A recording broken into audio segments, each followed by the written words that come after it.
So in the next module of Neverwinter, coming probably in November sometime, we'll be getting some new weapons you can obtain. I'm going to call them the Wildspace Weapons, but they have some sort of different naming to them. There will be a legendary version, which will have 200 less item level, and then the mythic version, which is just denoted by a +1 and 2700 item level. They have exactly the same bonuses. You'll see them in the Wildspace collections here.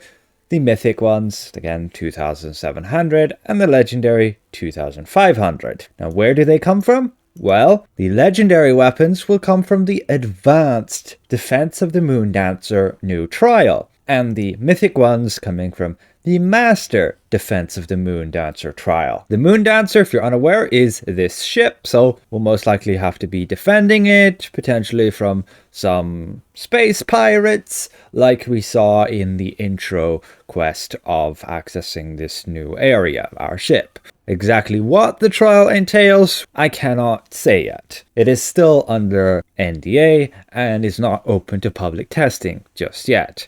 I expect very soon though. This means that these weapons, at least on the legendary version, should be much more readily available because they're coming from the advanced version. And so again, the only difference is the item level between legendary and mythic. So let's see, how good will that bonus be? Should you work towards whatever weapon set you're on right now? Is it going to replace something, or are they just really stepping stone stuff? Well, let's have a look at the bonus. This is what they look like. Keep in mind, the legendary versions will not have the plus 250 base damage, meaning there's over 1000 item level effective difference between the mythic and the legendary, just cause that base damage. However, for now we're going to keep in mind of the base damage here and then look at the bonus. The stats, you can usually work around whatever they give, but the bonus is really what matters. And this says it's going to deal up to 5.5% additional damage based on the difference of your hit points and your target. So if you're at full hit points, your target is nearly at 0 hit points, that's when you gain the 5.5%. So on average, it's half that, 2.75% additional damage. Additionally, you gain a benefit based on your roll. 3% damage for DPS, -6% incoming damage for tanks, and 6% total healing for healers. These don't stack, I'm not sure why they're there, but when you're within Wildspace, the above bonuses are doubled and your movement speed is increased by 10%. Now I've done some testing with this, and that 5.5% is unfortunately not doubled when you're in Wildspace. It is still only a 5.5%, which makes these weapons not so great at all, because the maximum damage bonus you're gaining is that 5.5% plus the 3%, which gets doubled in Wildspace, to 6%. So in order to use these weapons effectively, you need to be within Wildspace. Everywhere outside of Wildspace, they're just kind of gonna suck. But even in Wildspace, how good are they compared to the perfect weapon set? So from the newest dungeon, we can get these perfect weapons. The newest dungeon, Demonweb Pits, is actually not that hard, at least considering the Master Temple of the Spider, and then to get like Weaver weapons from Xemna's Reliquary, which are just insanely hard to get. But these perfect weapons basically can give you the 3% damage boost and then 10% to your offensive stats. Not to mention they also have like reduced incoming damage when you reduce your stamina. But when we directly compare these and we put the Wildspace weapons in the ideal position of when you're within Wildspace, doubling the bonuses, you can see even then the perfect weapons still come out on top. You can see we're just putting the 10% difference in accuracy, going from like 80% with the Wildspace weapons to 90% then with the perfect weapons. A lot of classes in endgame can get their stats to 90% these days. Even if you're a bit shy, you're still going to see more benefit from the perfect weapons. But just keep in mind, perfect weapons are mainly going to be orientated around being in a boss fight for extended duration, over 20 seconds at least, because it takes 20 seconds to get all the stacks of the perfect weapons. The item level difference is pretty minuscule at only 450. Base damage is the same on mythic, and yeah, ultimately If these weapons stay as they are, they're going to just kind of be underwhelming, and I don't see anybody using them. The mythic versions are going to be coming from your master version, which is undoubtedly going to be pretty challenging. Could well be just as hard as Zemlid's Reliquary because it's a trial. And so most people will just be getting the advanced versions, which are the legendary ones. And the problem with those is they miss the 250 base damage. So you may very well still be better off with the North Dark weapons, the Stormforged. 2000 item level, they do have the base damage of plus 200, and they have a pretty neat stacking bonus, which you don't have to be an Underdark to obtain. It's just, it can be harder to balance that, and they can be a bit of a grind to obtain. I want to cover though, there is now a new buyout to get this completed instantly, and how quick is it then to get the Stormforged weapons if you use that buyout? How much work do you still have to do to get them? If you look at the math, you can see that, yeah, Stormforged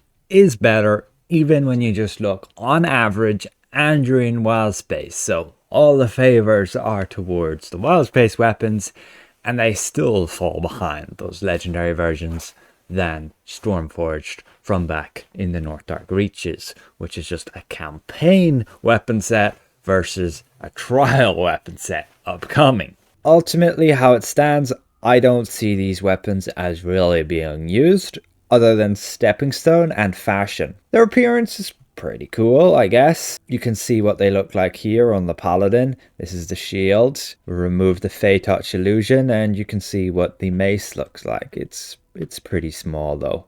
We can check out the appearance of the other weapons too. On the Barbarian, it's a bit of a joke.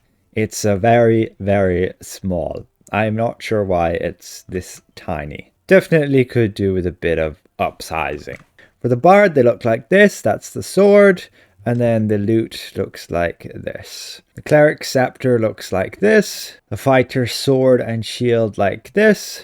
You can see the sword just there. It's pretty short. And then the shield is pretty small. The Ranger's bow is like this. And their knives are like this.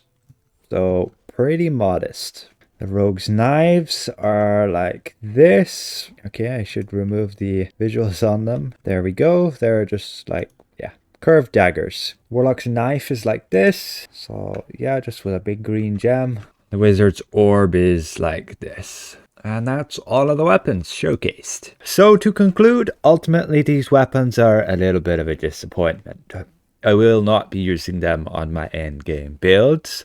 You could use them on a tank and a healer. They'll be particularly effective with regards to the 12% total healing and 12% damage reduction you gain while within Wildspace. However, if you really want to min-max like support and your group's effectiveness, you're still better off with like the Duergar weapons to give the 2% outgoing damage reduction and outgoing healing to your entire team. The alternatives are of course like the mastered ones with the same effect or the Feywood ones. Just check which one's cheaper for you and you shall be fine. But if you're like need stepping stone stuff, decent item level, not bother with upgrading, then these are a pretty good option while you work towards getting those team support ones.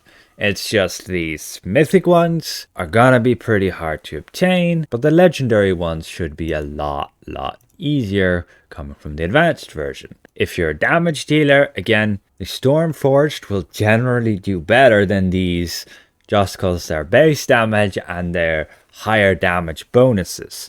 The weapons again are only going to give you a 6% flat damage bonus, which is decent, but it's not going to match like the 12% you could gain via Stormforged. But you do gain the additional bonus of extra damage when your hit points of your target decreases.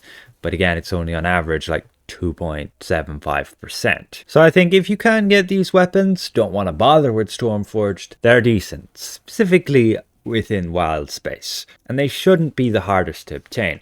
I think a lot of guilds will be able to get people those weapons, specifically newer players who have reached the item level requirement, which is probably going to be 60 to 65,000, considering the fact that the advanced dungeon, the Demonweb Pits, is 60,000. So probably 65,000 and you can get yourself a pretty good set. The North Arc Reaches set, the Stormforged, you already need 50,000 in order to get that and then do these tasks. But ultimately for endgame player, I don't see much in these weapons. They're not going to surpass perfect weapons for like a trial. You'll probably use these new ones, yes, in AoE, where they're quick burst fights and there's breaks between combat. That's where perfect weapons will really fall behind with not giving you those stats. So I guess they do have a place in AoE content. And otherwise, their appearances are something new, so you can at least brag that you got them and show them off, but they're nothing too spectacular.